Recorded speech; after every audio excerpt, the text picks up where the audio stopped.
ನಾನಲ್ಲವೇ? ನೀನು ವಾಸಿಸುವ ಮಹಾಪರಿಶುದ್ಧ ಸ್ಥಾನದ ಕಡೆಗೆ ನಾನು ಕೈ ಎತ್ತಿಕೊಂಡು ಮೊರೆ ಇಡುತ್ತೇನೆಲ್ಲ, ನನ್ನ ವಿಜ್ಞಾಪನೆಯನ್ನು ಲಾಲಿಸು. ಪ್ರಾರ್ಥನೆ ಮಾಡಿಕೊಳ್ಳೋಣ. ಅತಿ ಪರಿಶುದ್ಧ ಸ್ಥಾನದಲ್ಲಿ ವಾಸವಾಗಿರ್ತಕ್ಕಂಥ ನಮ್ಮ ಸ್ವರ್ಗೀಯ ತಂದೆಯಾದ ಯೇಸುವೆ, ಈ ಸಾಯಂಕಾಲ ಸಮಯದಲ್ಲಿ ಕರ್ತನೆ, ನಾವು ನಮ್ಮನ್ನು ಶುದ್ಧಗೊಳಿಸಿಕೊಂಡು ಪವಿತ್ರತೆಯಿಂದ ನಿನ್ನ ಆಲಯದಲ್ಲಿ ಬಂದು ಸೇರಿದ್ದೇವೆ. ಸ್ವಲ್ಪ ಹೊತ್ತು ನಿನ್ನನ್ನು ಧ್ಯಾನಿಸತಕ್ಕಂಥ ಈ ಮಧುರವಾದ ಸಮಯವನ್ನು ನೀನು ಕೊಟ್ಟಿದ್ದಕ್ಕಾಗಿ ನಾವು ನಿನ್ನನ್ನು ವಂದಿಸುವವರಾಗಿದ್ದೇವೆ. ಕೂಡಿ ಬಂದಿರತಕ್ಕಂಥ ಪ್ರತಿಯೊಬ್ಬೊಬ್ಬರನ್ನು ನಿನ್ನ ಆಶೀರ್ವದಿಸು ಪ್ರಿಯನೇ. ವಿಶೇಷವಾಗಿರ್ತಕ್ಕಂಥ ಈ ಶ್ರಮ ಮರಣ ದಿವಸಗಳಲ್ಲಿ ನಮ್ಮನ್ನು ನಾವು ಪರಿಶುದ್ಧಗೊಳಿಸಿಕೊಳ್ಳುವ ಹಾಗೆ, ನಿನ್ನ ನೀತಿ ಮಾರ್ಗಗಳಲ್ಲಿ ನಾವು ನಡೆಯುವ ಹಾಗೆ ಮತ್ತು ಸ್ವಲ್ಪ ಪರಿವರ್ತನೆಯನ್ನು ನಮ್ಮ ಜೀವಿತದಲ್ಲಿ ಪಡೆದುಕೊಳ್ಳುವ ಹಾಗೆ ತಂದೆಯೇ, ನೀನು ನಮಗೆ ಕೃಪೆ ಮಾಡೆಂದು ನಿನ್ನನ್ನು ಬೇಡುವವರಾಗಿದ್ದೇವೆ. ನೀನು ಮಾಡಿರ್ತಕ್ಕಂಥ ಸಕಲ ಉಪಕಾರಗಳನ್ನು ನೆನೆಸುತ್ತೇವೆ, ನಿನ್ನನ್ನು ಗೌರವಿಸುತ್ತೇವೆ, ನಿನ್ನನ್ನು ವಂದಿಸುತ್ತೇವೆ. ತಂದೆಯೇ, ಇನ್ನೂ ಬಾರದೇ ಇರ್ತಕ್ಕಂಥ ಅನೇಕ ಮಕ್ಕಳಿಗಾಗಿ ನಿನ್ನ ಆ ಮಕ್ಕಳನ್ನು ಕೂಡ ನೀನು ಆಶೀರ್ವದಿಸೆಂದು ನಿನ್ನನ್ನು ಬೇಡುತ್ತೇನೆ. ಅವರ ಅಡಚಣೆಯಿಂದ, ಅನಾನುಕೂಲತೆಯಿಂದ ಆ ನಿನ್ನ ಮಕ್ಕಳಿಗೆ ತೊಂದರೆಯಾಗಿದ್ದರೆ ತಂದೆಯೇ, ಅವರನ್ನು ನೀನು ಕ್ಷಮಿಸು, ನಿನ್ನ ಭಕ್ತಿಯಲ್ಲಿ ಬಲಪಡಿಸು. ಹೆಚ್ಚಿನ ಜ್ಞಾನದೊಂದಿಗೆ, ಹೆಚ್ಚಿನ ಅಭಿವೃದ್ಧಿಯೊಂದಿಗೆ ನಿನ್ನ ಮಕ್ಕಳನ್ನು ಪರಾಂಬರಿಸಿ ಕಾಯಬೇಕಾಗಿ ನಮ್ಮ ಕರ್ತನಾದ ಯೇಸುವೆ ನಿನ್ನ ಹೆಸರಿನಲ್ಲಿ ಅತಿ ವಿನಯದಿಂದ ತಾಳ್ಮೆಯಿಂದ ಬೇಡಿಕೊಂಡಿದ್ದೇವೆ ನಮ್ಮ ತಂದೆಯೇ, ಆಮೇನ್. ಇಂದಿನ ವೇದ ಅಧ್ಯಯನಕ್ಕಾಗಿ ಆರಿಸಿಕೊಂಡಿರ್ತಕ್ಕಂಥ ವೇದವಾಕ್ಯವು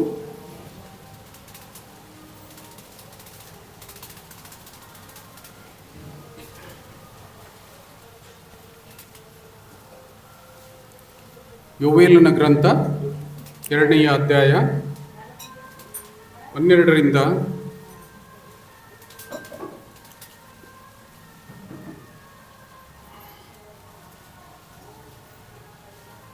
17 ವಚನಗಳನ್ನು ನಾನು ಓದ್ತೇನೆ.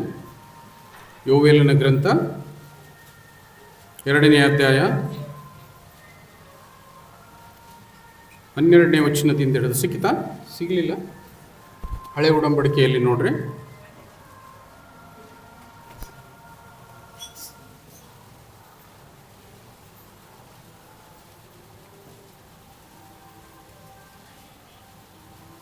ಓಷಯ ಆದಮೇಲೆ ಎಜ್ಕೇಲ, ದಾನಿಯೇಲ ಆದಮೇಲೆ ಸಿಗ್ತದೆ. ದಾನಿಯೇಲ ಆದ ನಂತರ ಓಷಯ ಆದಮೇಲೆ ಯೋವೇಲ. 2ನೇ ಅಧ್ಯಾಯ 12ರಿಂದ 17 ವಚನಗಳವರೆಗೆ ಓದ್ತೇನೆ. ತೆಗೆದವ್ರು ಪೇಜ್ ನಂಬರ್ ಹೇಳ್ರಿ, ಗುರ್ತಾಗ್ತದೆ.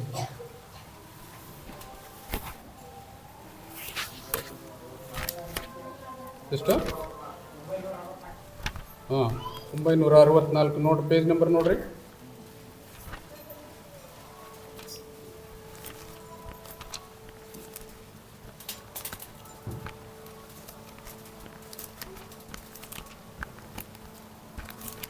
ಯಾಕಂದರೆ 3 ಪೇಜ್ ಅದ, ಸ್ವಲ್ಪ ಸಿಗೋದು ಕಷ್ಟ ಅದು.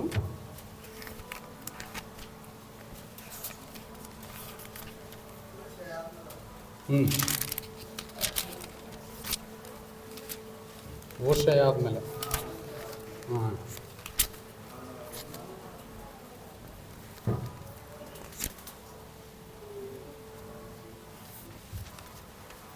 989 ಅದನ್ನು ಬೇರೆ ಅದೇನು ನೋಡ್ರಿ. ಹೌದಾ? ಹಾಂ, ಸರಿ. ಕೇಳ್ರಿ. ಯೆಹೋವನು ಇಂತೆನ್ನುತ್ತಾನೆ, ಈಗಲಾದರೂ ನೀವು ಮನಪೂರ್ವಕವಾಗಿ ನನ್ನ ಕಡೆಗೆ ತಿರುಗಿಕೊಂಡು ಉಪವಾಸ ಮಾಡಿರಿ, ಅಳಿರಿ, ಗೋಳಾಡಿರಿ. ನಿಮ್ಮ ಬಟ್ಟೆಗಳನ್ನೆಲ್ಲ, ನಿಮ್ಮ ಹೃದಯಗಳನ್ನು ಹರಿದುಕೊಂಡು ನಿಮ್ಮ ದೇವರಾದ ಯೆಹೋವನ ಕಡೆಗೆ ತಿರುಗಿಕೊಳ್ಳಿರಿ. ಆತನ ದಯೆಯು, ಕನಿಕರವೂ, ದೀರ್ಘಶಾಂತಿಯೂ, ಮಹಾಕೃಪೆಯೂ ಉಳ್ಳವನಾಗಿ ಮಾಡಬೇಕೆಂದಿದ್ದ ಕೇಡಿಗೆ ಮನಮರುಗುತ್ತಾನೆ. ಆತನು ಒಂದು ವೇಳೆ ಪಶ್ಚಾತ್ತಾಪಪಟ್ಟು ಹಿಂದಿರುಗಿ ನಿಮ್ಮ ದೇವರಾದ ಯೆಹೋವನ ಧಾನ್ಯ ಪಾನ ನೈವೇದ್ಯಗಳಿಗೆ ಅನುಕೂಲವಾದ ಸುವರೆಗಳನ್ನು ದಯಪಾಲಿಸಿ ಹೋದನು. ಚಿಯೋನಿನಲ್ಲಿ ಕಂಬುವುದಿರಿ, ಉಪವಾಸ ದಿನವನ್ನು ಗೊತ್ತು ಮಾಡಿರಿ, ಸಂಘವನ್ನು ನೆರೆಯಿಸಿರಿ, ಜನರನ್ನು ಒಟ್ಟಿಗೆ ಬರಮಾಡಿರಿ, ಊಟವನ್ನು ಏರ್ಪಡಿಸಿರಿ, ವೃದ್ಧರನ್ನು ಕೂಡಿಸಿರಿ, ಮಕ್ಕಳನ್ನು ಮಲೆಕೂಸುಗಳನ್ನು ಸೇರಿಸಿರಿ. ವಧುವರರು ತಮ್ಮ ಕಲ್ಯಾಣ ಗೃಹದಿಂದ ಹೊರಟು ಬರಲಿ. ಯೆಹೋವನ ಸೇವಕರಾದ ಯಾಜಕರು ದ್ವಾರ ಮಂಟಪಕ್ಕೂ ಯಜ್ಞವೇದಿಗೂ ನಡುವೆ ಅಳುತ್ತಾ, ಯೆಹೋವನೇ, ನಿನ್ನ ಜನರನ್ನು ಕರುಣಿಸು, ಅನ್ಯ ಜನಾಂಗಗಳು ಅವರ ಹೆಸರನ್ನು ಕಟ್ಟು ಗಾದೆಯಾಗಿ ಎತ್ತುವ ನಿಂದೆಗೆ ನಿನ್ನ ಸ್ವಾಸ್ಥ್ಯದವರನ್ನು ಗುರಿ ಮಾಡಬೇಡ. ಅವರ ದೇವರು ಎಲ್ಲಿ ಎಂಬ ಮಾತು ಮ್ಲೇಚ್ಛರಲ್ಲಿ ಏಕೆ ಸಲ್ಲಬೇಕು ಎಂದು ವಿಜ್ಞಾಪಿಸಲಿ ಎಂಬುದು. ದೇವರು ಈ ವಾಕ್ಯವನ್ನು ನಮ್ಮೆಲ್ಲರ ಆತ್ಮೀಯ ಲಾಭಕ್ಕಾಗಿ ಆಶೀರ್ವದಿಸಲಿ. ನಾವೆಲ್ಲರೂ ಹಾಗೆ ಕುಳಿತುಕೊಂಡಿರುವಾಗ ಆಡುವ ಕೀರ್ತನೆಗಳಲ್ಲಿ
ವಿಶೇಷವಾಗಿರ್ತಕ್ಕಂಥ ಈ ಶ್ರಮೆ ಮರಣ ದಿವಸದ ಮೊದಲನೆಯ ದಿವಸ ಇದು. ತಮ್ಮೆಲ್ಲರಿಗೆ ಗುರುತಿದ್ರೂ ಕೂಡ ಇನ್ನೂ ಅನೇಕ ವಿಷಯಗಳು ಗೊತ್ತಿಲ್ಲ ಅಂತೇಳಿ ನಾನು ಅನಿಸುತ್ತೆ. ನಮಗೆ ಗೊತ್ತಿದೆ ಏನಂತಂದರೆ, ಈ ಬೂದಿ ಬುಧವಾರ ಅಂತಂದರೆ ಶ್ರಮೆ ಮರಣ ದಿವಸಗಳು ಪ್ರಾರಂಭ ಆದದ್ದು, ಎಲ್ಲರಿಗೂ ಗುರುತಿರ್ತಕ್ಕಂಥದ್ದು. ಮತ್ತು ಇನ್ನೊಂದು ಏನಿದೆ ಅಂತಂದರೆ, ಯೇಸು ಕ್ರಿಸ್ತನು 40 ದಿವಸಗಳ ಕಾಲ ಉಪವಾಸ ಇದ್ದನು ಅಡವೆಯಲ್ಲಿ ಅಂತ. ಕೊನೆಗೆ ಆತನಿಗೆ ಯಾವಾಗ ಹಸಿವೆ ಆಗ್ತದೆ ಅಂತಂದಾಗ ಸೈತಾನನು ಯೇಸುವನ್ನು ಶೋಧನೆಗೆ ಒಳಪಡಿಸುತ್ತಾನೆ. ಇಷ್ಟು ಗುರುತಿದೆ ನಮಗೆ.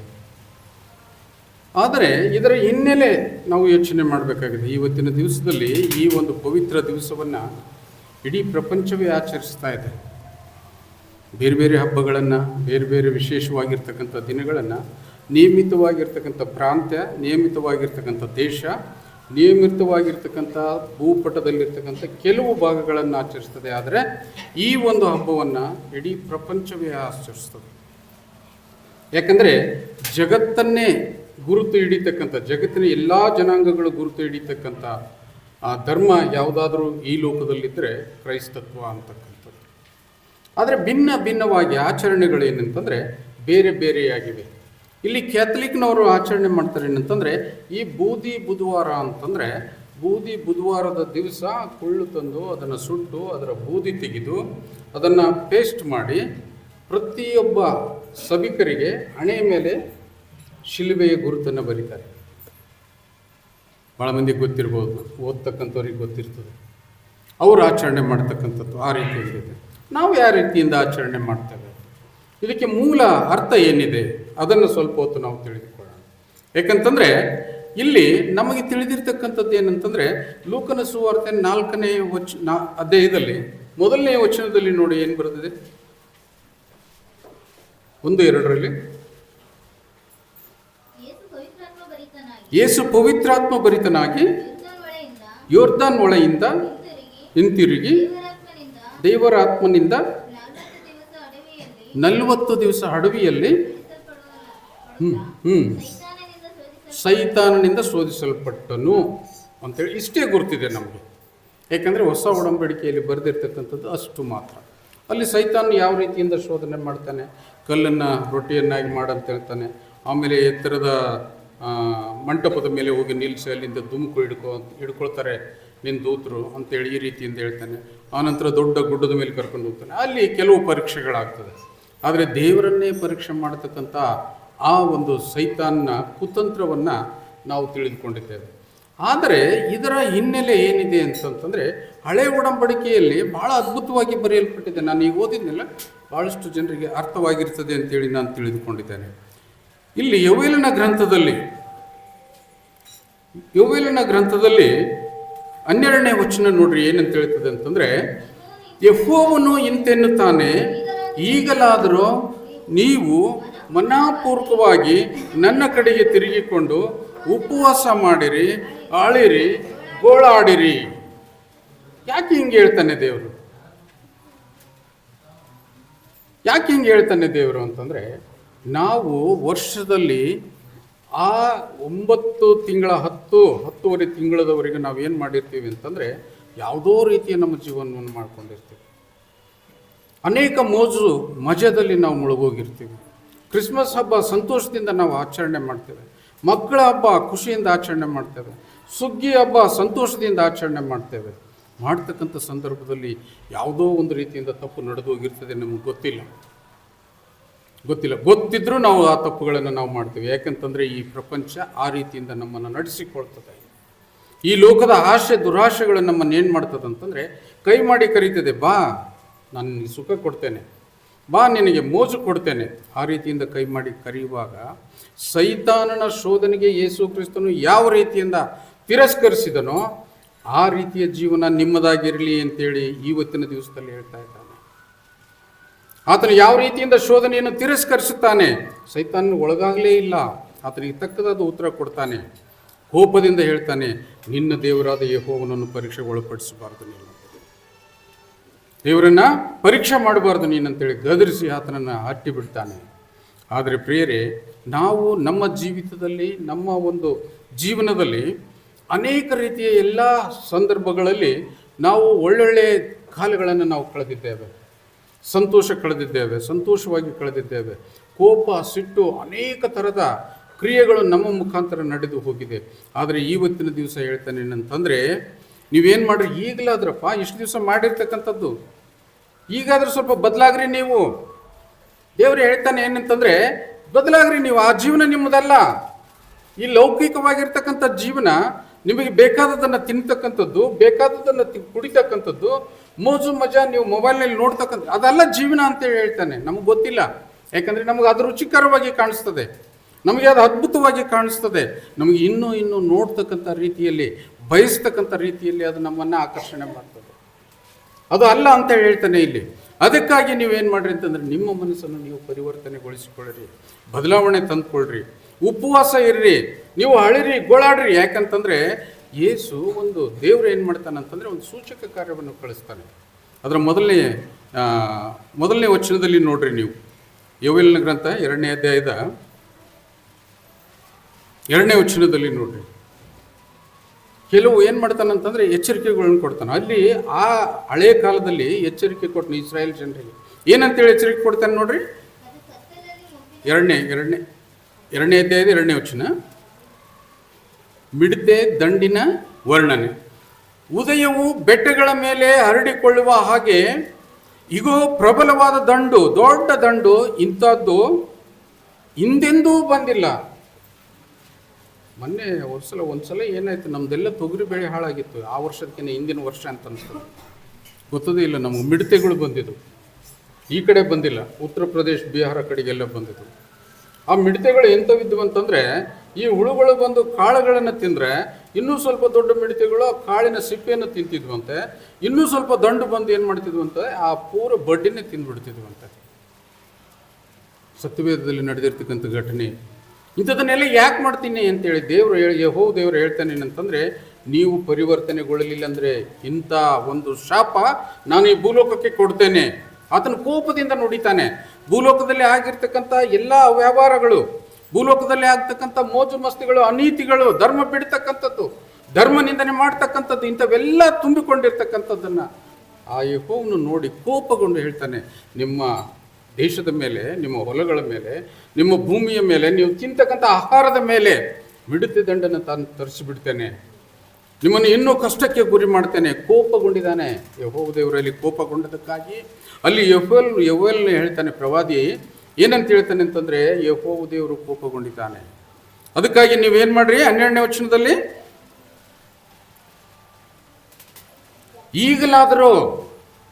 ಈಗಲಾದರೂ ನೀವು ಮನಪೂರ್ವಕವಾಗಿ ನನ್ನ ಕಡೆಗೆ ತಿರುಗಿಕೊಂಡು ಉಪವಾಸ ಮಾಡಿರಿ, ಅಳಿರಿ, ಗೋಳಾಡಿರಿ ಅಂತ ಹೇಳ್ತಾನೆ. ಯಾಕಂತಂದರೆ ಪಶ್ಚಾತ್ತಾಪದ ಮನಸ್ಸು ನಿಮ್ಮ ಹತ್ರ ಬರಬೇಕು. ಇವತ್ತು ನಾನು ಹೇಳಿದರೆ ಆಗೋದಿಲ್ಲ, ಇವತ್ತು ಎಲ್ಲೋ ನೋಡಿದರೆ ಆಗೋದಿಲ್ಲ, ಆದರೆ ನಮ್ಮನ್ನು ನಾವು ತಿಳಿದುಕೊಂಡ್ರೆ ಮಾತ್ರ ಆಗ್ತದೆ. ಯಾವ ರೀತಿಯಿಂದ ಇದ್ದೇನೆ ನಾನು, ನಿನ್ನ ಜೀವನ ಚೆಕ್ ಮಾಡ್ಲಿಕ್ಕೆ ಬರಲಿಲ್ಲ. ನಾನು ನಿಮ್ಮ ಜೀವಿತ ಹೆಂಗಿದೆ ಅಂತೇಳಿ ನಾನು ಮನೆಗೆ ಬಂದು ನಿಮ್ಮನ್ನು ಯಾರನ್ನೂ ನೋಡ್ಲಿಕ್ಕೆ ಆಗೋದಿಲ್ಲ. ಆದರೆ ದೇವರು ನೋಡ್ತಾನೆ ಎಂಬುದನ್ನು ನೀವು ತಿಳ್ಕೊಂಡಿರ್ಬೇಕು. ಎಲ್ಲೇ ಇರಲಿ ದೇವರು ನೋಡ್ತಾನೆ. ಇಂಥ ಸಂದರ್ಭದಲ್ಲಿ ಆತನು ಹೇಳ್ತಾನೆ, ಕಠಿಣವಾಗಿ ಹೇಳ್ತಾನೆ, ಆ ಹಿಂದೆ ಬಂದಿರತಕ್ಕಂಥ ಮಿಡತೆ ದಂಡು ಅದು ಮತ್ತೊಂದು ಸಲ ಬರೋಂಗಿಲ್ಲ. ಒಂದು ವೇಳೆ ಬಂದರೆ, ಅದಕ್ಕಾಗಿ ಹೇಳ್ತಾನೆ, ಅದರಿಂದ ತಪ್ಪಿಸಿಕೊಳ್ಳುವುದಕ್ಕೆ ನೀವು ಪ್ರಯತ್ನ ಪಡ್ರಿ. ಆ ದೇವರ ಕಡು ಕೋಪದಿಂದ ನೀವು ಪಾರಾಗುವುದಕ್ಕೆ ನೀವು ಪ್ರಯತ್ನ ಪಡ್ರಿ. ನೀವು ಪ್ರಯತ್ನ ಪಡಬೇಕಾಯ್ತಂದ್ರೆ ಏನು ಮಾಡಬೇಕಾಗಿದೆ ಅಂತಂದರೆ, ನೀವು ಪಶ್ಚಾತ್ತಾಪ ಪಡಬೇಕು. ನೀನು ಮಾಡಿರ್ತಕ್ಕಂಥ ತಪ್ಪು, ನೀನು ನಡೆದಿರ್ತಕ್ಕಂಥ ನಡೆ, ನೀನು ದಂಡಿಸಿರ್ತಕ್ಕಂಥ, ನೀನು ಮಾಡಿರ್ತಕ್ಕಂಥ ಪ್ರತಿಯೊಂದೊಂದು ಕಾರ್ಯಗಳು, ಕೆಟ್ಟ ಕಾರ್ಯಗಳು, ಇನ್ನೊಬ್ಬರಿಗೆ ಅನಾಹುತವಾಗ್ತಕ್ಕಂಥ ಕಾರ್ಯಗಳು, ಆ ಯೋಚನೆಗಳು ನಿಮ್ಮಲ್ಲಿ ಏನಾದರೂ ಇದ್ದರೆ ಅವುಗಳನ್ನು ಬಿಟ್ಟು ಬದಲಾಗ್ರಿ ಅಂತೇಳಿ ಹೇಳ್ತಾನೆ. 13ನೇ ವಚನದಲ್ಲಿ ನೋಡ್ರಿ ಏನು ಹೇಳ್ತಾನೆ ಅಂತೇಳಿ ಮುಂದೆ, ನಿಮ್ಮ ಬಟ್ಟೆಗಳನ್ನೆಲ್ಲ ನಿಮ್ಮ ಹೃದಯಗಳನ್ನು ಹರಿದುಕೊಳ್ಳಿರಿ, ನಿಮ್ಮ ದೇವರಾದ ಯೆಹೋವನ ಕಡೆಗೆ ತಿರುಗಿಕೊಳ್ಳ್ರಿ. ಅದ್ರ ಸಲುವಾಗಿ ಇದ್ದಿರ್ತಕ್ಕಂಥ ಈ 40 ದಿವಸ ಯೇಸು ಸ್ವಾಮಿ ಉಪವಾಸ ಮಾಡಿದ, ಆತನ ಕಷ್ಟಪಟ್ಟ, ನಾವು ಕಷ್ಟಪಡ್ತೀವಿ. ಅದಲ್ಲ ಸುಮ್ಮನೆ ಹೇಳಲಿಕ್ಕೆ, ಮೇಲ್ನೋಟಕ್ಕೆ ನಾವು ತಿಳ್ಕೊಳ್ಳಿಕ್ಕೆ, ಮಾಮೂಲಿಯಾಗಿ ತಿಳ್ಕೊಳ್ಳಿಕ್ಕೆ. ಇದರ ಅಂತರಾಳ ಬೇರೆಯೇ ಇದೆ. ಈ ಸಂದರ್ಭದಲ್ಲಿ ಏನಿದೆ ಅಂತಂದರೆ, ನಾವು ನಮ್ಮನ್ನು ನಾವು ತಿಳಿದುಕೊಂಡು ಮನಪರಿವರ್ತನೆಯ ಹಾದಿಯಲ್ಲಿ ನಡೆಯಬೇಕಾಗಿದೆ. ನಾವು ಇಲ್ಲಿ ಉಪವಾಸ ಮಾಡಬೇಕಾಗಿದೆ, ಇಲ್ಲಿ ದಾನ ಧರ್ಮ ಮಾಡಬೇಕಾಗಿದೆ, ಇಲ್ಲಿ ಪ್ರಾರ್ಥನೆ ಮಾಡಬೇಕಾಗಿದೆ. 3 ವಿಷಯಗಳ ಮೇಲೆ ಎಚ್ಚರಿಕೆ ವಹಿಸಬೇಕಾಗಿದೆ. ಮೊದಲನೇದಾಗಿ ಪ್ರಾರ್ಥನೆ ಮಾಡಬೇಕಾಗಿದೆ, 2ನೇದಾಗಿ ದಾನ ಧರ್ಮಗಳನ್ನು ಮಾಡಬೇಕಾಗಿದೆ, 3ನೇದಾಗಿ ಉಪವಾಸ ಮಾಡಬೇಕಾಗಿದೆ. ಈ 3 ರೀತಿಯ ಕಾರ್ಯ ಈ ಒಂದು ವಿಶೇಷವಾಗಿರ್ತಕ್ಕಂಥ ದಿವಸದಲ್ಲಿ ನಡಿಬೇಕಾಗಿದೆ. ಅದಕ್ಕಾಗಿ ಆತನು ಅದ್ಭುತವಾಗಿ ಹೇಳ್ತಾನೆ ಅಂತಂದರೆ, ಪ್ರಾರ್ಥನೆ ಮಾಡಿರಿ. ನಿಮ್ಮ ಬಟ್ಟೆಗಳನ್ನೆಲ್ಲ ನಾನು ಏನು ಮಾಡ್ತೇನೆ, ನಿಮ್ಮ ಹೃದಯಗಳನ್ನು ಅರಿದುಕೊಳ್ಳ್ರಿ. ಯಾಕಂತಂದರೆ ಎಲ್ಲ ವಿಚಾರಗಳು ಬರ್ತಕ್ಕಂಥದ್ದು ಎಲ್ಲಿಂದ? ಹೃದಯದಿಂದ, ಮನಸ್ಸಿನಿಂದ, ನಾವು ಮಾಡ್ತಕ್ಕಂಥ ಯೋಚನೆಯಿಂದ. ನೀವು ಒಂದು ವೇಳೆ ಒಳ್ಳೆಯ ಯೋಚನೆ ಮಾಡಿದರೆ ಅಥವಾ ಬಿಟ್ಟು ಕೆಟ್ಟ ಯೋಚನೆ ಮಾಡಿದರೆ, ಆ ಹೃದಯವನ್ನು ಹರಿದುಕೊಂಡು ನಮ್ಮಲ್ಲಿರ್ತಕ್ಕಂಥ ಕೆಟ್ಟ ಗುಣಗಳನ್ನೆಲ್ಲ ಅದನ್ನು ಹೊರಗೆ ಹಾಕಿಬಿಡ್ರಿ. ನೀವು ಒಪ್ಪಿಕೊಳ್ಳ್ರಿ, ದೇವರೇ ನಾನು ಇಂಥ ತಪ್ಪು ಮಾಡಿದ್ದೇನೆ, ಇಂಥ ಪಾಪ ನಾನು ಮಾಡಿದ್ದೇನೆ, ನಿಮ್ಗೆ ಯಾರು ಟೀಕಿಸ್ಲಿಕ್ಕೆ ಹೋಗೋದಿಲ್ಲ. ಅಂತರ್ಯದಲ್ಲಿ ನೀವು ದೇವರಿಗೆ ಸಮರ್ಪಿಸಿಕೊಂಡು ನೀವು ಪ್ರಾರ್ಥನೆ ಮಾಡಿರಿ, ಪರಿವರ್ತನೆ ಹೊಂದ್ರಿ ಅಂತೇಳಿ ಅದಕ್ಕಾಗಿ ಮೀಸಲಾಗಿಟ್ಟಿರ್ತಕ್ಕಂಥ ಈ 40 ದಿವಸಗಳು, ಅದ್ರ ಬಗ್ಗೆ ನಾವು ತಿಳಿದುಕೊಳ್ಬೇಕಾಗಿದೆ. ಅದಾದ ನಂತರ ಪ್ರವಾದಿಯಾದ ಯೆಶಾಯನು ಹೇಳ್ತಾನೆ, 55ನೇ ಅಧ್ಯಾಯ 6-7ರಲ್ಲಿ ಹೇಳ್ತಾನೆ, ಯೆಹೋವನು ಸಿಕ್ಕುವ ಕಾಲದಲ್ಲಿ ಆತನನ್ನು ಆಶ್ರಯಿಸಿರಿ, ಆತನು ಸಮೀಪದಲ್ಲಿರುವಾಗ ಆತನಿಗೆ ಭಿನ್ನಹ ಮಾಡಿಕೊಳ್ಳಿರಿ. ದುಷ್ಟನು ತನ್ನ ದುರ್ಮಾರ್ಗವನ್ನು ಬಿಡಲಿ, ಕೆಡುಕನು ತನ್ನ ದುರಾಲೋಚನೆಗಳನ್ನು ತ್ಯಜಿಸಲಿ. ಯೆಹೋವನ ಕಡೆಗೆ ತಿರುಗಿಕೊಂಡು ಬರಲಿ, ಆತನು ಅವನನ್ನು ಕರುಣಿಸುವನು. ನಮ್ಮ ದೇವರನ್ನು ಆಶ್ರಯಿಸಲಿ, ಆತನ ಮಹಾಕೃಪೆಯಿಂದ ನಮ್ಮನ್ನು ಕ್ಷಮಿಸುತ್ತಾನೆ. ಇದು ಪವಿತ್ರವಾಗಿರ್ತಕ್ಕಂಥ ಕಾಲ. ಯಾವಾಗ ಹೇಳ್ತಾನೋ, ತನ್ನ ಸೇವಕರ ಮುಖಾಂತರವಾಗಿ ನಿಮಗೆ ಎಚ್ಚರಿಕೆ ಕೊಡ್ತಾನೋ, ನಮಗೆ ಗೊತ್ತಿಲ್ಲ. ಪ್ರತಿಯೊಬ್ಬೊಬ್ಬರಿಗೆ ಗುರು ಇರಬೇಕು, ಪ್ರತಿಯೊಬ್ಬೊಬ್ಬರಿಗೆ ಕೇಳ್ತಕ್ಕಂಥವ್ರು ಇರಬೇಕು. ಯಾಕಂದರೆ ಎಲ್ಲ ಜ್ಞಾನಿ ನಾನಾಗೋದಿಲ್ಲ. ಕೆಲವರಿಂದ ಹೇಳಿಸ್ಕೊಳ್ಬೇಕಾಗಿದೆ, ಇನ್ನೊಬ್ಬರಿಂದ ಜ್ಞಾನವನ್ನು ಪಡೆದುಕೊಳ್ಬೇಕಾಗಿದೆ. ಯಾಕಂತಂದರೆ ಬಿಡಲಾರದೇ ಇರತಕ್ಕಂಥ ಕೆಡುಕಿನಲ್ಲಿ ನಾವು ಸಿಕ್ಕಾಕೊಂಡಿದ್ದೇವೆ. ಅದು ಕ್ಷಣಿಕವಾಗಿರ್ತಕ್ಕಂಥ ಸುಖ, ಕ್ಷಣಿಕವಾಗಿ ರುಚಿ ಕೊಡ್ತಕ್ಕಂಥ ಸುಖ. ಆ ಸುಖಗಳನ್ನು ನೀವು ತ್ಯಜಿಸ್ರಿ ಅಂತೇಳಿ ಹೇಳ್ತಾನೆ. ಅದೇ ರೀತಿ ಏನಂತ ಹೇಳ್ತಾನೆ ನೋಡ್ರಿ, ದುರ್ಮಾರ್ಗವನ್ನು ಬಿಡಲಿ, ಕೆಡುಕನನ್ನು ತನ್ನ ದುರಾಲೋಚನೆ ಇರ್ತದೆ. ಪ್ರತಿಯೊಬ್ಬೊಬ್ಬರ ಹತ್ರ ಇರ್ತದೆ ರೀ ದುರಾಲೋಚನೆ. ನಾನು ಅದನ್ನೇ ಬೋಧನೆ ಮಾಡ್ತಕ್ಕಂಥದ್ದು. ನಮ್ಮ ಸಭೆಗಳು ಒಡುಕಾಗ್ತಕ್ಕಂಥದ್ದು ಯಾಕೆ? ನಮ್ಮ ಮನೆಗಳು ಒಡುಕಾಗ್ತಕ್ಕಂಥದ್ದು ಯಾಕೆ? ನಮ್ಮ ಸಂಬಂಧಿಕರು ದೂರವಾಗ್ತಕ್ಕಂಥದ್ದು ಯಾಕೆ ಅಂತಂದಾಗ, ನಮ್ಮಲ್ಲಿರ್ತಕ್ಕಂಥ ಕೆಟ್ಟ ದುರಾಲೋಚನೆಗಳೇ. ಆ ಆಲೋಚನೆಗಳ ಮುಖಾಂತರವಾಗಿ ಸ್ವಾರ್ಥಿಗಳಾಗ್ತೇವೆ ನಾವು.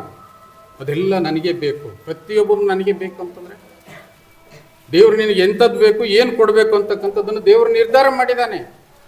ಆ ನಿರ್ಧಾರವನ್ನು ಸ್ವೀಕರಿಸಬೇಕು. ಕಸ್ಕೊಳ್ತಿದ್ದಾನ, ಬಿಡಬೇಕು. ಆ ರೀತಿಯಿಂದ ಯೋಚನೆ ಮಾಡೋದಿಲ್ಲ. ಇಲ್ಲ, ನನಗೆ ಬೇಕು ಪ್ರತಿಯೊಂದೊಂದು ಹೊಟ್ಟೆ ಬಾಗ್ತಾನ ಇರ್ತಕ್ಕಂಥ ಪ್ರತಿಯೊಂದೊಂದು ಸವಲತ್ತುಗಳು ನನಗೆ ಬೇಕು ಅಂತಕ್ಕಂಥ ಸ್ಥಿತಿಯಲ್ಲಿ ನಾವು ಇದ್ದೀವಲ್ಲ. ಅದಕ್ಕಾಗಿ ಆತನ ಹೇಳ್ತಾನೆ ಏನಂತಂದರೆ, ಆದಿಕಾಂಡ ಪುಸ್ತಕದಲ್ಲಿ ನೋಡ್ರಿ ನೀವು, ಒಂದು ವಚನ ಇದೆ, ಆದಿಕಾಂಡ 3:19 ನೋಡೋಣ.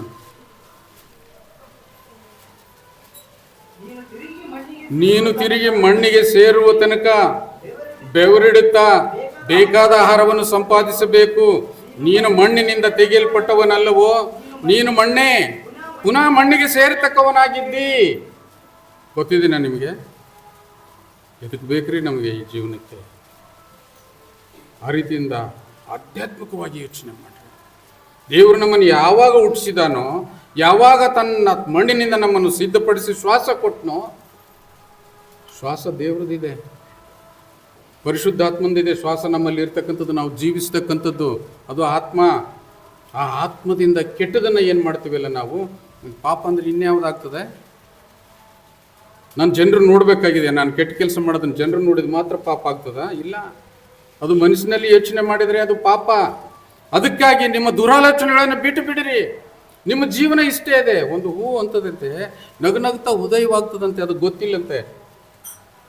ಸಂಜೆ ಆಗ್ತಲೇ ನಾನು ಸತ್ತು ಹೋಗ್ತೀನಿ, ನಾನು ಬಾಡಿ ಹೋಗ್ತೀನಿ ಅಂತೇಳಿ ಗೊತ್ತಿಲ್ಲಂತೆ. ಅದರಷ್ಟೇ ನಮ್ಮ ಜೀವನ ಅಷ್ಟೇ. ಅದಕ್ಕಾಗಿ ಇಷ್ಟೆಲ್ಲ ಯಾಕೆ ನೀವು ಈ ರೀತಿಯಿಂದ ಯೋಚನೆ ಮಾಡ್ತೀರಿ? ದೇವರ ಕಡೆಗೆ ತಿರುಗಿಕೊಳ್ಳ್ರಿ ಅಂತೇಳಿ ಹೇಳ್ತದೆ. ಬರೀ ನೀವು ಮಾತ್ರ ಉಪವಾಸ ಇರ್ತಕ್ಕಂಥದ್ದಲ್ಲ, ಬರೀ ನೀವು ಮಾತ್ರ ಪ್ರಾರ್ಥನೆ ಮಾಡ್ತಕ್ಕಂಥದ್ದಲ್ಲ, ಬರೀ ನೀವು ಮಾತ್ರ ದಾನ ಧರ್ಮ ಮಾಡ್ತಕ್ಕಂಥದ್ದಲ್ಲ. ಯೆಹೋವಲ್ಲ 2:15 ನೋಡೋಣ. ಯಾರ್ಯಾರು ಮಾಡಬೇಕಾಗಿದೆ ನೋಡ್ರಿ. 15ನೇ ವಚನ, ಚಿಯೋನಿನಲ್ಲಿ ಕಂಬುವುದಿರಿ, ಉಪವಾಸ ದಿನವನ್ನು ಗೊತ್ತು ಮಾಡಿರಿ, ಸಂಘವನ್ನು ನೆರೆಯಿಸಿರಿ, ಜನರನ್ನು ಒಟ್ಟಿಗೆ ಬರಮಾಡಿರಿ, ಕೂಟವನ್ನು ಏರ್ಪಡಿಸಿರಿ, ವೃದ್ಧರನ್ನು ಕೂಡಿಸಿರಿ, ಮಕ್ಕಳನ್ನು ಮಲೆಕೂಸುಗಳನ್ನು ಸೇರಿಸಿರಿ. ವಧುವರರು ಕಲ್ಯಾಣ ಗೃಹದಿಂದ ಹೊರಟು ಬರಲಿ. ಯಾರು ಇಲ್ಲ, ಎಲ್ಲರೂ ಬರಬೇಕಾಗಿದೆ, ಎಲ್ಲರೂ ಉಪವಾಸ ಮಾಡಬೇಕಾಗಿದೆ, ಎಲ್ಲರೂ ಸಮರ್ಪಿತರಾಗಬೇಕಾಗಿದೆ.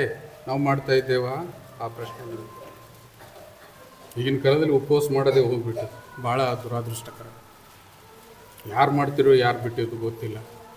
ಯಾಕಂತಂದರೆ ಅದು ಕಷ್ಟಕರವಾಗಿರ್ತಕ್ಕಂಥದ್ದು. ಯಾವಾಗಲೂ ಯೇಸು ಸ್ವಾಮಿ ಮೊದಲನೇದಾಗಿ ತಾನು ಮಾಡಿ ಆನಂತರ ನೀನು ಮಾಡಂತೇಳಿ ಹೇಳಿದ. ಆತನು 40 ದಿವಸ ಉಪವಾಸ ಮಾಡಿದ. ಆತನು ಹಗಲಿರುಳು ಕೂಡೇ ಉಪವಾಸ ಮಾಡಿದ. ಇಲ್ಲ, ಬರೇ ನಾವು ಹಗಲು ಮಾತ್ರ ಉಪವಾಸ ಮಾಡಲಿಕ್ಕೆ ಆಗೋದಿಲ್ಲ, ಇರುಳಿಗೆ ನಾವು ಊಟ ಮಾಡಬೇಕಾಗಿದೆ. ಅಷ್ಟೇ ಮಾಡ್ಲಿಕ್ಕಾಗ್ತಾ ಇಲ್ಲ. ಯಾಕೆ? ನಮ್ಮಲ್ಲಿರ್ತಕ್ಕಂಥ ದುರಾಲೋಚನೆ, ಯಾಕೆ ನಮ್ಮಲ್ಲಿರ್ತಕ್ಕಂಥ ದುರ್ಚಟ. ಏನೋ ತಿನ್ಬೇಕಂತ ಅನಿಸ್ತದೆ, ಏನೋ ಕುಡಿಬೇಕಂತ ಅನಿಸ್ತದೆ, ಇನ್ನೂ ಮಜವಾಗಿರ್ಬೇಕಂತ ಅನಿಸ್ತದೆ, ಬಾರು ಅಲ್ಲೆಲ್ಲೇ ಹೋಗ್ಬೇಕಂತ ಅನಿಸ್ತದೆ. ಇಂಥ ಸಂದರ್ಭದಲ್ಲಿ ನಾನು ಉಪವಾಸ ಇರ್ಲಿಕ್ಕೆ ಸಾಧ್ಯನಾ? ನಿಮ್ಮನ್ನು ನೀವು ಪ್ರಶ್ನೆ ಮಾಡಿಕೊಳ್ರಿ.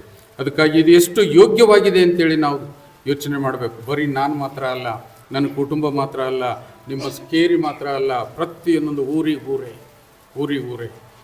ಇಂದಿನ ಕಾಲದಲ್ಲಿ ಮೋಶೆ ಗ್ರಂಥದಲ್ಲಿ ಬರೆಯಲ್ಪಟ್ಟಿದೆ ಏನಂತಂದರೆ, ಆ ಊರಿನಲ್ಲಿ ರಾಜನನ್ನು ಹಿಡ್ಕೊಂಡು, ಪ್ರಜೆಗಳು ಹಿಡ್ಕೊಂಡು, ದನ ಕರುಗಳು ಮೊದಲು ಮಾಡಿ ಉಪವಾಸ ಇಡ್ತಿದ್ರಂತೆ ದೇವರನ್ನು ಮೆಚ್ಚಿಸಬೇಕಾದ್ರೆ. ಅಷ್ಟು ಪರಿಪರಿಯಾಗಿ ಮಾಡ್ತಿದ್ರು. ಆದರೆ ಇವತ್ತಿನ ದಿವಸದಲ್ಲಿ ದೇವರು ನಮಗೆಲ್ಲ ಅನುಕೂಲತೆಗಳನ್ನು ಕೊಟ್ಟು, ಮಕ್ಕಳೇ ನೀವು ಪರಿಶುದ್ಧರಾಗಿ ಬಾಳ್ರಿ. ನಾವು ಪರಿಶುದ್ಧವಾಗಿದ್ದರೆ ನಮ್ಮ ಆಯುಷ್ಯ ಪರಿಪೂರ್ಣವಾಗಿ ಮುಗಿಸೇ ನಾವು ಈ ಲೋಕದಲ್ಲಿ ಬೂದಿಯಾಗ್ತೇವೆ. ಇಲ್ಲ ಅಂತಂದರೆ ಅದೇನಂತಾರಲ್ಲ, ಅಕಸ್ಮಾತ್ ಬರ್ತಕ್ಕಂಥ ಮರಣ, ಅಕಾಲಿಕ ಮರಣ ಅಂತೀವಿ ನಾವು.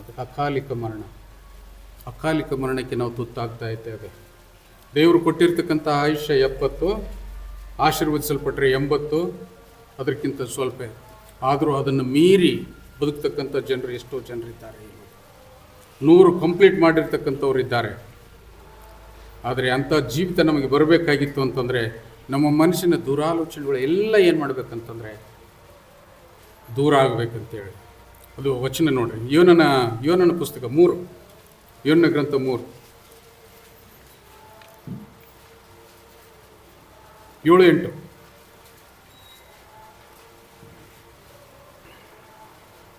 ಇದಲ್ಲದೆ ಅವನು ತನ್ನ ಮತ್ತು ರಾಜಾಧಿಕಾರಿಗಳ ಆಜ್ಞೆಯಾಗಿ ಜನ, ಪಶು, ಮಂದೆ, ಹಿಂಡು ಇವುಗಳು ಏನೂ ರುಚಿ ನೋಡದಿರಲಿ, ತಿನ್ನದಿರಲಿ, ಕುಡಿಯದಿರಲಿ, ಜನರಿಗೂ ಪಶುಗಳಿಗೂ ಗೋಣಿ ತೊಟ್ಟು ಒದಕೆಯಾಗಲಿ, ಎಲ್ಲರೂ ದೇವರಿಗೆ ಬಲವಾಗಿ ಮೊರೆ ಇಡಿರಿ.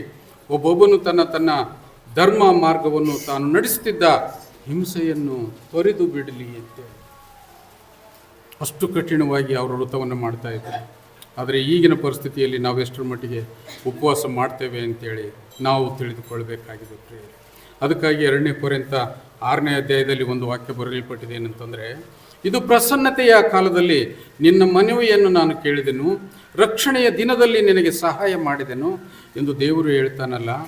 ಈಗಲೇ ಆ ಸುಪ್ರಸನ್ನತೆಯ ಕಾಲ, ಇದೇ ಆ ರಕ್ಷಣೆಯ ದಿವಸ. ನಾವಿವತ್ತು ನಿರ್ಧಾರ ಮಾಡ್ತೇವೆ. ನಾನು ಅನೇಕರನ್ನು ನಾನು ಮಾತನಾಡ್ತಕ್ಕಂಥ ಸಂದರ್ಭದಲ್ಲಿ ಕೇಳ್ತೇನೆ, ಏನು ಸರ್ ನೀವು 40 ದಿವಸ ಉಪವಾಸ ಇರ್ತೀರ? ಇಲ್ಲ ಸರ್, ಬರೀ ಶುಕ್ರವಾರ ಇರ್ತೀನಿ. ಒಬ್ಬೊಬ್ಬರ ಉತ್ತರ. ಇನ್ನೂ ಕೆಲವರು ಹೇಳ್ತಾರೆ ಅಂತ, ಇಲ್ಲ ಕೊನೆಯ 8 ದಿವಸಗಳೇನಿದೆಯಲ್ಲ ಸರ್, ಅದನ್ನು 8 ದಿವಸಗಳು ಮುಗಿಸ್ತೇನೆ, ಆ ರೀತಿಯಿಂದ ಹೇಳ್ತಾರೆ. ಇನ್ನೂ ಕೆಲವರು ಏನಂತಂದರೆ 40 ದಿವಸಗಳ ಕಾಲ ಉಪವಾಸ ಮಾಡಿರ್ತಕ್ಕಂಥವ್ರು ನಮ್ಮಲ್ಲಿ ಇದ್ದೀರಿ, ಇಲ್ಲ ಅಂತೇಳಿ ಹೇಳೋದಿಲ್ಲ. ಆದರೆ ನಮ್ಮ ನಿರ್ಧಾರ ಏನಾಗಿದೆ ಅಂತೇಳಿ ದೇವರು ಇವತ್ತೇ ಹೇಳ್ತಾ ಇದ್ದಾನೆ, ನಾನು 8 ದಿವಸ ನಾನು ಉಪವಾಸ ಇರ್ತೇನೆ, ಆನಂತರ 15 ದಿವಸ ಇರ್ತೇನೆ, ಕೊನೆ 2 ದಿವಸ ಇರ್ತೇನೆ, ಇಲ್ಲಾಂದರೆ ಹೆಂಗೂ ಶುಕ್ರವಾರ ಇರ್ತೀವಿಲ್ಲ. ಈ ರೀತಿಯಿಂದ ಸಮಾಧಾನದ ಮಾತು ದೇವರು ಕೇಳೋದಿಲ್ಲ. ಅದಕ್ಕಾಗಿ ಹೇಳ್ತೇನೆ, ಇವತ್ತೇ ನೀನು ನಿರ್ಧಾರ ಮಾಡು. ಇದೇ ಪ್ರಸನ್ನತೆಯ ಕಾಲ ಇದೆ, ಇದೇ ನಿಮಗೆ ರಕ್ಷಣೆ ಕೊಡ್ತಕ್ಕಂಥ ದಿವಸ ಇದೆ. ನೀವು ಉಪವಾಸ ಮಾಡಿದರೆ ಸತ್ತೋಗ್ತೀವಿ ಅಂತಕ್ಕಂಥ ಭಯ ಇಲ್ಲ. ಉಪವಾಸ ಮಾಡಿದರೆ ಯಾರೂ ಸತ್ತೋಗೋದಿಲ್ಲ. ನಿಮ್ಮ ಆರೋಗ್ಯ ಇಷ್ಟು ಇಂಪ್ರೂವ್ ಆಗ್ತದೆ, ನಿಮ್ಮ ಆರೋಗ್ಯ ಇಷ್ಟು ಚೈತನ್ಯಗೊಳ್ತದೆ, ನಿಮ್ಮ ಆಯುಷ್ಯ ಇನ್ನೂ ಬಲವರ್ಧನೆ ಆಗ್ತದೆ. ದೇವರಿಗೆ ಮೆಚ್ಚಿಸಿದರೆ ಆ ರೀತಿಯಿಂದ ಇಷ್ಟ ಆಯಿತು. ಈಗ ಉಪವಾಸ ಮಾಡ್ತಕ್ಕಂಥದ್ದು. ಇನ್ನು ಮುಂದೆ ದಾನ ಧರ್ಮ ಮಾಡ್ತಕ್ಕಂಥದ್ರ ಬಗ್ಗೆ ಮತ್ತಾಯನ ಸುವಾರ್ತೆಯಲ್ಲಿ ಹೇಳ್ತದೆ, 6ನೇ ಅಧ್ಯಾಯದ 1ನೇ ವಚನದಲ್ಲಿ ನೋಡೋಣ ಏನು ಬರ್ತಿದೆ ಅಂತೇಳಿ. ಜನರು ನೋಡಲಿ ಎಂದು ನಿನ್ನ ಧರ್ಮ ಕಾರ್ಯಗಳನ್ನು ಅವರ ಮುಂದೆ ಮಾಡಬಾರದು. ನೋಡಿರಿ, ಹಾಗೆ ಮಾಡಿದರೆ ಪರಲೋಕದಲ್ಲಿರುವ ನಿಮ್ಮ ತಂದೆಯು ಹತ್ತಿರ ನಿಮಗೆ ಫಲ ದೊರೆಯದು ಅಂತೇಳಿ ಹೇಳ್ತಾನೆ. ಈ ಸುಪ್ರಸನ್ನತೆಯ ಕಾಲದಲ್ಲಿ ದಾನ ಮಾಡ್ತಕ್ಕಂಥದ್ದು ಭಾಳನೇ ಮುಖ್ಯವಾಗಿದೆ. ನೀನು ಯಾರಿಗೆ ದಾನ ಮಾಡ್ತಿದ್ದೋ ಗೊತ್ತಿಲ್ಲ, ಆಲಯಕ್ಕೆ ಕಾಣಿಕೆ ಕೊಡ್ತಿದ್ದೋ ಗೊತ್ತಿಲ್ಲ, ಯಾರೋ ಬಡವನಿಗೆ ಏನಾದರೂ ಸಹಾಯ ಮಾಡ್ತಿದ್ದೋ ಗೊತ್ತಿಲ್ಲ. ದಾನ ಮಾಡ್ತಕ್ಕಂಥದ್ದು ಭಾಳನೇ ಮುಖ್ಯ, ವಿಶೇಷವಾಗಿರ್ತಕ್ಕಂಥ ಈ ದಿವಸದಲ್ಲಿ. ಉಪವಾಸ ಇರ್ತಕ್ಕಂಥದ್ದು ಬಹಳ ಮುಖ್ಯ. ಈ ವಿಶೇಷವಾಗಿರ್ತಕ್ಕಂಥ ದಿವಸದಲ್ಲಿ ಪ್ರಾರ್ಥನೆ ಮಾಡ್ತಕ್ಕಂಥದ್ದು ಬಹಳ ಮುಖ್ಯ. ಅದನ್ನು ನಾವು ತಿಳಿದುಕೊಳ್ಬೇಕಾಗಿದೆ. ಈ 3 ರೀತಿಯಿಂದ ನಮ್ಮನ್ನು ನಾವು ಹೆಚ್ಚಿನ ರೀತಿಯಲ್ಲಿ ಭಕ್ತಿಯಲ್ಲಿ ತೊಡಗಿಸಿಕೊಳ್ಬೇಕಂತ ಹೇಳ್ತಾರೆ. ದಾನ ಮಾಡ್ತೀವಿ ಅಂತಂದ ಕೂಡಲೇ ಎಲ್ಲರನ್ನು ಕರೆದು ಊರಿಗೆ ಊಟ ಆಗ್ತಕ್ಕಂಥದ್ದು. ನೀನು ಹೆಂಗೆ ದಾನ ಮಾಡ್ತಿದ್ದೋ ಗೊತ್ತಿಲ್ಲ. ಸತ್ಯವೇದದಲ್ಲಿ ಬರೆಯಲ್ಪಟ್ಟಿದೆ ಏನಂತಂದರೆ, ನೀನು ಬಲಗೈಯಿಂದ ಕೊಟ್ಟಿರ್ತಕ್ಕಂಥದ್ದು ಎಡಗೈಗೆ ಸಹಿತ ಗೊತ್ತಾಗಬಾರ್ದು ಅಂತ. ನೀನು ಕೊಡ್ತಕ್ಕಂಥದ್ದು ಇನ್ನೊಬ್ರಿಗೆ ಗೊತ್ತಾಗಬಾರ್ದಂತೆ. ಆದರೆ ನೀನು ದಾನ ಮಾಡಬೇಕಾಗಿರ್ತಕ್ಕಂಥದ್ದು, ಮಾಡಿರ್ತಕ್ಕಂಥದ್ದನ್ನು ದೇವರು ಮಾತ್ರ ನೋಡಬೇಕಾಗಿದೆ. ಒಂದು ವೇಳೆ ನೀನು ಜನರಲ್ಲಿ ಕೊಂಬೂದಿಸಿದೆಯಾದರೆ ನಿನಗೆ ದೇವರಿಂದ ಬರ್ತಕ್ಕಂಥ ಫಲ ಡಮರ್. ಅದು ಬಂದದ್ದಾಯ್ತು, ಹೋಯ್ತು ಬಿಡು, ನಿನಗೆ ಇನ್ನು ಮುಂದೆ ನಿರೀಕ್ಷಣೆ ಮಾಡಬೇಡ ಅಂತೇಳಿ. ನೀನು ಕೊಟ್ಟು ಸಾರ್ಥಕ ಆಗೋದಿಲ್ಲ. ಆದರೆ ಕೊಡ್ತಕ್ಕಂಥದ್ರಲ್ಲಿ ಅಂಥ ದೊಡ್ಡ ಭಕ್ತಿ ಇರಲಿ ಅಂತೇಳಿ ಹೇಳ್ತದೆ. 2ನೇ ವಚನದಲ್ಲಿ, ಮತ್ತೆ 2ನೇ ವಚನ, ಆದುದರಿಂದ ನೀನು ಧರ್ಮ ಕೊಡುವಾಗ ನಿನ್ನ ಮುಂದೆ ಕೊಂಬೂದಿಸಬೇಡ, ಜನರಿಂದ ಹೊಗಳಿಸಿಕೊಳ್ಳಬೇಕೆಂದು ಕಪಟಿಗಳು ಸಭಾಮಂದಿರಗಳಲ್ಲಿ ಬೀದಿಗಳಲ್ಲಿ ಹಾಗೆ ಮಾಡ್ತಾರೆ. ಅವರು ತಮಗೆ ಬರ್ತಕ್ಕಂಥ ಫಲ ಹೊಂದಿದ್ದಾಯ್ತು. ಮುಗಿದೋಯ್ತು. ಎಷ್ಟು ಸಲ ಹೇಳ್ತೀವಿ ನಾವು, ಪ್ರಶ್ನೆ ಮಾಡ್ತೀರಿ ನೀವು, ಸರ್ ನಾನು ಕಾಣಿಕೆ ಓದಲಿಲ್ಲ ಅಂತ. ಕಾಣಿಕೆದ ರೀತಿ ಯಾವ ರೀತಿಯಿಂದ ಇದೆ ಅಂತೇಳಿ ಇನ್ನೂ ಗೊತ್ತಾಗಲಿಲ್ಲ ನಮಗೆ. ನೀನು ಕೊಡ್ತಕ್ಕಂಥದ್ದು ಕೊಂಬೂದಿಸ್ತಕ್ಕಂಥದ್ದು ಅವಶ್ಯಕತೆ ಇಲ್ಲ. ನೀನು ಕೊಡ್ತಕ್ಕಂಥದ್ದು ತಂದೆಯಾದ ದೇವರಿಗೆ ಗೊತ್ತಿರಬೇಕಷ್ಟೇ, ನನಗೂ ಆತನಿಗೆ ಅಷ್ಟೇ ಗೊತ್ತಿರಬೇಕು. ನನಗೆ ಇನ್ನೂ ಅನೇಕರು ನನಗೆ ಹೇಳ್ತಾರೆ ಅಂತಂದರೆ, ಸರ್ ನಾನು ಕೊಟ್ಟದ್ದು ಯಾರಿಗೂ ಹೇಳಬೇಡ, ಯಾರಿಗೂ ಹೇಳಬೇಡ. ಸತ್ಯವನ್ನು ನಿಜವಾಗಿ ಧರ್ಮವನ್ನು ತಿಳಿದುಕೊಂಡಿರ್ತಕ್ಕಂಥ ಆ ಮಾನ್ಯರಲ್ಲಿ ನಾವು ಕೂಡ ಯಾಕೆ ಕಲಿಬಾರದು ಅಂತಕ್ಕಂಥದ್ದನ್ನು ನಾವು ತಿಳಿದುಕೊಳ್ಬೇಕಾಗಿದೆ. 3ನೇ ವಚನ ನೋಡ್ರಿ ಏನು ಹೇಳ್ತದೆ. ನೀನಾದರೂ ಧರ್ಮ ಕೊಡುವಾಗ ನೀನು ಧರ್ಮ ಕೊಟ್ಟದ್ದು ಅಂತರಂಗವಾಗುವ ಹಾಗೆ ನಿನ್ನ ಬಲಗೈಗೆ ಮಾಡಿದ್ದು ಎಡಗೈಗೆ ತಿಳಿಯದಿರಲಿ. ಅಂತರಂಗದಲ್ಲಿ ನಡೆಯುವುದನ್ನು ನೋಡುವ ನಿನ್ನ ತಂದೆಯು ನಿನಗೆ ಫಲ ಕೊಡ್ತಾನೆ. ನಿನಗೆ ಫಲ ಬೇಕಾಗಿದೆನಾ? ದಾನ ಮಾಡಿದ್ದಕ್ಕೆ ಕೂಲಿ ಬೇಕಾಗಿದೆನಾ? ದಾನ ಕೊಟ್ಟಿರ್ತಕ್ಕೆ 10ರಷ್ಟು ಫಲ ನಿನಗೆ ಬೇಕಾಗಿದೆನಾ? ಆತನ ನೋಡಿರ್ತಾನೆ. ನಾನು ಎಷ್ಟೋ ಸಲ ಉದಾಹರಣೆಗಳು ಹೇಳಿದ್ದೇನೆ. ಸತ್ಯವಾಗಿರ್ತಕ್ಕಂಥ ನಡೆದಿರ್ತಕ್ಕಂಥ ಘಟನೆಗಳನ್ನು ನಿಮ್ಮ ಮುಂದೆ ಹೇಳ್ತೇನೆ. ಆ ಘಟನೆಗಳು ನಮ್ಮ ಜೀವನದಲ್ಲಿ ಯಾಕೆ ನಡೆಯೋದಿಲ್ಲ? ಯೋಚನೆ ಬರೋದೇ ಇಲ್ಲ ನಮಗೆ. ಸಾಕ್ಷಿಗಳನ್ನು ಕೇಳ್ತೀರಿ, ಆ ಸಾಕ್ಷಿಗಳು ನಿಮ್ಮ ಜೀವಿತದಲ್ಲಿ ಯಾಕೆ ಬರೋದಿಲ್ಲ? ಅದ್ರ ಬಗ್ಗೆ ನಿಮಗೆ ಪ್ರಶ್ನೆನೇ ಇಲ್ಲ. ಯಾಕೆ ಬರೋದಿಲ್ಲ ಅಂತಂತಂದರೆ, ನಾವು ಎಲ್ಲೋ ತಪ್ಪು ಮಾಡಿದ್ದೇವೆ, ಎಲ್ಲೋ ಹಾದಿ ಬಿಟ್ಟಿದ್ದೇವೆ, ಎಲ್ಲೋ ಧರ್ಮವನ್ನು ಅನುಸರಿಸಿ ನಾವು ನಡೆದಿಲ್ಲ. ಹಾಗಾಗಿ ನಮ್ಮ ಜೀವಿತದಲ್ಲಿ ಅದ್ಭುತಗಳು ನಡೀತಾ ಇಲ್ಲ. ನಮ್ಮ ಜೀವಿತದಲ್ಲಿ ಯಾವಾಗಲೂ ಅದ್ಭುತಗಳನ್ನು ಕಾಣಬೇಕು ಪ್ರಿಯರೇ. ನಾವು ಆ ಅದ್ಭುತಗಳನ್ನು ನಾವು ಕಂಡಿದ್ದೇ ಆದರೆ ನಿಜಕ್ಕೂ ನಾವು ನಮ್ಮ ಧರ್ಮದಲ್ಲಿ ನಿರಂತರ ನೆಲೆಯಾಗಿದ್ದೇವೆ. ನಾವು ಅಲ್ಲಿ ನೆಲೆಯೂರಿದ್ದೇವೆ. ನಮಗೆ ಭಯನೇ ಇಲ್ಲ. ಎಂಥ ಕಷ್ಟ ಕಾಲದಲ್ಲಿಯೂ ಕೂಡ ದೇವರು ನಮ್ಮನ್ನು ಬಂದು ಕೈ ಹಿಡಿದು, ಮಗನೇ ಎದ್ದೇಳು, ನಿನಗೆ ಕಷ್ಟ ಬಂತಲ್ಲ ಅಂತೇಳಿ ಆತನು ಸಹಾಯ ಮಾಡ್ತಾನೆ. ಒಂದಿಲ್ಲ ಒಂದು ರೀತಿಯಿಂದ ನಮ್ಮನ್ನು ಬಲಪಡಿಸುತ್ತಾನೆ. ಅದಕ್ಕಾಗಿ ನಾವು ಈ ಪರಿಶುದ್ಧವಾದ ಗಳಿಗೆಯಲ್ಲಿ ಪ್ರಿಯರೇ ಉಪವಾಸ ದಿನಗಳನ್ನು ನಾವು ಏರ್ಪಡಿಸಬೇಕಾಗಿದೆ. ನಮ್ಮ ಜೀವಿತಕ್ಕೆ ಬೇಕಾಗಿದೆ. ನಮ್ಮ ಆರೋಗ್ಯ ಬಲವರ್ಧನೆಯಾಗಬೇಕಾಗಿದೆಯಾ? ನಿಮಗೆ ರೋಗ ರುಜಿನಗಳಿಂದ ಪಾರಾಗಬೇಕಂತಕ್ಕಂಥದ್ದು ನಿಮ್ಮ ಜೀವಿತದಲ್ಲಿ ನೀವು ಒಂದು ವೇಳೆ ಯೋಚನೆ ಮಾಡಿದರೆ ಇವತ್ತಿನಿಂದಲೇ ಉಪವಾಸ ಇರತಕ್ಕಂಥದ್ದನ್ನು ರೂಢಿ ಮಾಡಿಕೊಳ್ಳ್ರಿ. ಉಪವಾಸದ ಮುಖಾಂತರವಾಗಿ ದೇವರಿಗೆ ನಿಮ್ಮನ್ನು ನೀವು ಸಮರ್ಪಿಸಿಕೊಳ್ಳ್ರಿ. ಬರೀ ನೀವು ಮಾತ್ರ ಉಪವಾಸ ಇರೋದರಿಂದ ಬರ್ತಕ್ಕಂಥ ಲಾಭ ಅಷ್ಟೇನಲ್ಲ, ಆದರೆ ಇನ್ನೂ ಹೆಚ್ಚಿನ ರೀತಿಯಲ್ಲಿ ಹೆಚ್ಚಿನ ಜನರಿಗೆ ಪ್ರೋತ್ಸಾಹಿಸಿರಿ. ಸಂಘವನ್ನು ಕೂಡಿಸಿರಿ. ಸಂಘ ಕೂಡಿಸ್ತಿರಲ್ಲ, ರೊಕ್ಕ ಕೊಡಬೇಕಾದ್ರೆ ಕೂಡಿಸ್ತಿರಲ್ಲ. ನಿಮ್ಮ ಊರಾಗ ಇಲ್ಲ ಗೊತ್ತಿಲ್ಲ ಸಂಘ ಆವಲ್ಲ. ಬ್ಯಾಂಕ್ನವ್ರು ಬರ್ತಾರಲ್ಲ, ಇಲ್ಲ ಬಂದಿಲ್ಲ. ಸಂಘಗಳು ಇಲ್ಲ ಗೊತ್ತಿಲ್ಲ. ಆದರೆ ಸಂಘವನ್ನು ಕೂಡಿಸಿರಿ. ದುಡ್ಡು ಕಲೆಕ್ಟ್ ಮಾಡಲಿಕ್ಕಲ್ಲ, ಯಾವುದಕ್ಕೆ? ನಿಮ್ಮನ್ನು ನೀವು ಸಮರ್ಪಿಸಿಕೊಳ್ಳುವುದಕ್ಕೆ ಸಂಘವನ್ನು ಕೂಡಿಸಿರಿ. ಹಿರಿಯರನ್ನು, ಸಮಸ್ತ ದೇಶ ನಿವಾಸಿಗಳನ್ನು ನಿಮ್ಮ ದೇವರಾದ ಯೆಹೋವನ ಆಲಯಕ್ಕೆ ಬರಮಾಡಿ ಯೆಹೋವನಿಗೆ ಮೊರೆ ಇಡ್ರಿ ಅಂತೇಳಿ ಹೇಳ್ತಾನೆ. ಯೆಹೋವನಿಗೆ ಮೊರೆ ಇಟ್ಟರೆ ದೇವರು ನಿಜಕ್ಕೂ ನಮ್ಮ ಪ್ರಾರ್ಥನೆ ಕೇಳ್ತಾನೆ. ನಮ್ಮ ಕಷ್ಟಗಳನ್ನು ಆತನು ಪರಿಗಣಿಸ್ತಾನೆ. ಹೌದು, ನನ್ನ ಮಗನಿಗೆ ಇಂಥ ಅವಶ್ಯಕತೆ ಇದೆ, ಹಣದ ಅವಶ್ಯಕತೆ ಇದೆ, ಮತ್ತು ಬೇರೆ ಬೇರೆ ಯಾವುದೋ ಒಂದು ಸಹಾಯದ ಅವಶ್ಯಕತೆ ಇದೆ ಅಂತೇಳಿ ಆತನು ಯೋಚನೆ ಮಾಡ್ತಾನೆ. ಯಾರಿಗೂ ಗೊತ್ತಿಲ್ಲದಂತೆ ನಮ್ಮನ್ನು ಬಲಪಡಿಸ್ತಾನೆ. ಆ ಅನುಕೂಲಕ್ಕೆ ನಮ್ಮನ್ನು ನಡೆಸ್ತಾನೆ. ಪ್ರಿಯರೇ, ಪರಿಶುದ್ಧವಾಗಿರ್ತಕ್ಕಂಥ ಈ 40 ದಿವಸಗಳಲ್ಲಿ ನಾವು ಕೂಡ ನಮ್ಮ ಪಾವಿತ್ರತೆಯನ್ನು ಕಳೆದುಕೊಳ್ಳೋಣ. ಭಕ್ತಿಯಲ್ಲಿ ಸ್ಥಿರವಾಗಿ ನಿಲ್ಲೋಣ. 40 ದಿವಸ ಉಪವಾಸ ಮಾಡಲಿಕ್ಕೆ ಸಾಧ್ಯವಾದವರು ಮಾಡಿದೆಯಾದರೆ ನಿಜಕ್ಕೂ ದೇವರು ನಿಮ್ಮೊಟ್ಟಿಗಿದ್ದು ನಿಮ್ಮನ್ನು, ನಿಮ್ಮ ಕುಟುಂಬವನ್ನು, ನಿಮ್ಮ ಸಭೆಯನ್ನು ಪ್ರತಿಯೊಬ್ಬೊಬ್ಬರನ್ನು ದೇವರು ಕಾಯ್ದು ನಿಮ್ಮನ್ನು ರಕ್ಷಿಸುವನಾಗಿದೆ. ದೇವರು ನಿಮ್ಮನ್ನು ಆಶೀರ್ವದಿಸಲಿ. ಪ್ರಾರ್ಥನೆ ಮಾಡೋಣ. ಅತಿ ಪರಿಶುದ್ಧ ಸ್ಥಾನದಲ್ಲಿ ವಾಸವಾಗಿರ್ತಕ್ಕಂಥ ನಮ್ಮ ಸ್ವರ್ಗೀಯ ತಂದೆಯಾದ ಯೇಸುವೆ, ಈ ಒಂದು ಪರಿಶುದ್ಧವಾದ ಗಳಿಗೆಯಲ್ಲಿ ಕರ್ತನೆ, ನಿನ್ನ ವಾಕ್ಯದ ಮುಖಾಂತರವಾಗಿ ನಾವು ಪಶ್ಚಾತ್ತಾಪ ಯಾವ ರೀತಿಯಿಂದ ಪಡೆದುಕೊಳ್ಳಬೇಕಾಗಿದೆ, ಅದರ ಉದ್ದೇಶಗಳು ಏನಿದೆ ಎನ್ನುವುದರ ಬಗ್ಗೆ ತಿಳಿದುಕೊಂಡು ಇವತ್ತಿನ ದಿವಸದಲ್ಲಿ ಅನೇಕ ಜನರು ಕರ್ತನೆ, ನಿನ್ನ ಹೆಸರಿನ ಮೇಲೆ ನೀನು ಮಾಡಿರ್ತಕ್ಕಂಥ ಉಪವಾಸ ದಿವಸಗಳನ್ನು, ನೀನು ಅಡವಿಯಲ್ಲಿ ಕಳೆದಿರ್ತಕ್ಕಂಥ 40 ದಿವಸಗಳನ್ನು ನಾವು ಜ್ಞಾಪಕ ಮಾಡಿಕೊಂಡು ನಿನಗೆ ಪ್ರಿಯ ಮಕ್ಕಳಾಗುವುದಕ್ಕೆ ಕರ್ತನೆ ಆ ಒಂದು ವೃತ್ತಿಯಲ್ಲಿ ನಾವು ಮುಂದುವರಿಯಲಿದ್ದೇವೆ. ನಮ್ಮನ್ನು ಆಶೀರ್ವದಿಸು. ಉಪವಾಸ ಇರ್ತಕ್ಕಂಥ ಪ್ರತಿಯೊಬ್ಬೊಬ್ಬರಿಗೆ ನಿನ್ನ ಏರಳವಾದ ಕೃಪೆ ಇರಲಿ ತಂದೆ. ನಿನ್ನ ವಾಕ್ಯವನ್ನು ಕುಂತು ಕೇಳಿರೋ ಪ್ರತಿಯೊಬ್ಬೊಬ್ಬರು ಪರಿವರ್ತನೆಯ ಹಾದಿ ಹಿಡಿಯಲಿಕ್ಕಾಗುವ ಹಾಗೆ ತಮ್ಮ ಜೀವಿತದಲ್ಲಿ ಅನೇಕ ಅದ್ಭುತಗಳನ್ನು ಕಾಣಲಿಕ್ಕಾಗ್ತಕ್ಕಂಥ ಕೃಪೆ ದಯಪಾಲಿಸೆಂದು ನಿನ್ನನ್ನು ಬೇಡುವವರಾಗಿದ್ದೇವೆ. ಈ ಸಂದರ್ಭದಲ್ಲಿ ನಮ್ಮೆಲ್ಲರನ್ನು ನಿನ್ನ ಆಶೀರ್ವದಿಸಿದ್ದೆ, ನಿನ್ನ ವಾಕ್ಯದ ನೆರಳಿನಲ್ಲಿ ನಮ್ಮನ್ನು ಸೇರಿಸಿದ್ದೆ. ಪ್ರಿಯನೇ, ನಿನಗೆ ಸ್ತೋತ್ರವಾಗಲಿ. ಉಪವಾಸ ಇರ್ತಕ್ಕಂಥ ಪ್ರತಿಯೊಬ್ಬೊಬ್ಬರನ್ನು ನಿನ್ನ ಆಶೀರ್ವದಿಸೆಂದು ನಿನ್ನನ್ನು ಬೇಡುವವರಾಗಿದ್ದೇವೆ. ಇನ್ನೂ ಅನೇಕರು ತಂದೆಯೇ ಇವತ್ತಿನ ದಿವಸದಲ್ಲಿ ಆಲಯದಿಂದ ದೂರವಿದ್ದಿರಬಹುದು. ಆ ಒಂದು ನಿಟ್ಟಿನಲ್ಲಿ ಪ್ರಿಯನೇ, ಪ್ರತಿಯೊಬ್ಬೊಬ್ಬರನ್ನು ಅನಾನುಕೂಲತೆಯಿಂದ ಬಾರದೇ ಇರತಕ್ಕಂಥ ಮಕ್ಕಳನ್ನು ಏರಳವಾಗಿ ಆಶೀರ್ವದಿಸು. ದೂರದಲ್ಲಿ ವಾಸಿಸಿರ್ತಕ್ಕಂಥ ನಮ್ಮ ಎಲ್ಲ ಊರಿನ ಸಭಿಕರನ್ನು ನಿನ್ನ ಆಶೀರ್ವದಿಸು.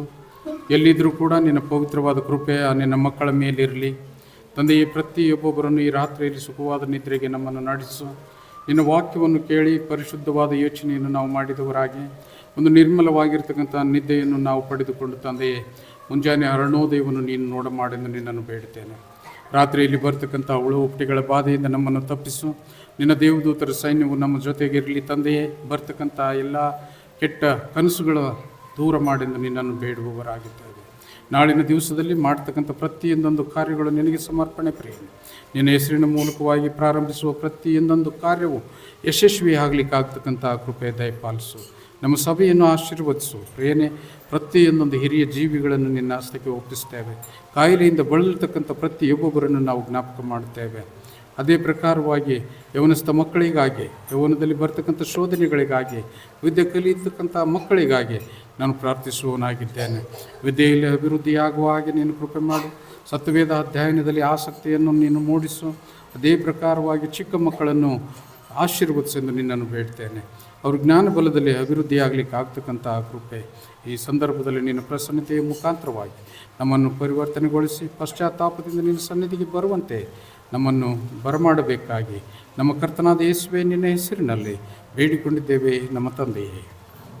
ಪರಲೋಕದಲ್ಲಿರುವ ನಮ್ಮ ತಂದೆಯೇ, ನಿನ್ನ ನಾಮವು ಪರಿಶುದ್ಧವೆಂದು ಎಣಿಸಲ್ಪಡಲಿ. ನಿನ್ನ ರಾಜ್ಯವು ಬರಲಿ.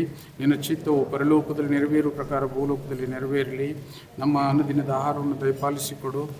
ನಮಗೆ ತಪ್ಪು ಮಾಡಿದರನ್ನು ನಾವು ಕ್ಷಮಿಸುವಂತೆ ನಮ್ಮ ತಪ್ಪುಗಳನ್ನು ಕ್ಷಮಿಸು. ನಮ್ಮನ್ನು ಶೋಧನೆಯಲ್ಲಿ ಸೇರಿಸದೆ ಕೇಳಿನಿಂದ ತಪ್ಪಿಸು. ಯಾಕಂದರೆ ರಾಜ್ಯವು ಬಲವು ಮಹಿಮೆಯು ಸದಾಕಾಲ ನಿನ್ನವೇ. ಆಮೆನ್. ಈಗಲೂ ನಮ್ಮ ಕರ್ತನಾದ ಯೇಸು ಕ್ರಿಸ್ತನ ಕೃಪೆಯು, ತಂದೆಯಾದ ದೇವರ ಪ್ರೀತಿಯು, ಪರಿಶುದ್ಧಾತ್ಮನೇ ನಿನ್ನ ಸಹಾಯ, ಐಕ್ಯತೆ, ಅನ್ಯೋನ್ಯತೆ, ಚಿರಶಾಂತಿ, ನೆಮ್ಮದಿ ಕೂಡಿ ಬಂದಿರತಕ್ಕಂಥ ಎಲ್ಲ ನಿನ್ನ ಮಕ್ಕಳ ಮೇಲೆ ನಿತ್ಯ ನಿರಂತರ ನೆಲೆಯಾಗಿರಲಿ ತಂದೆಯೇ. ಆಮೆನ್.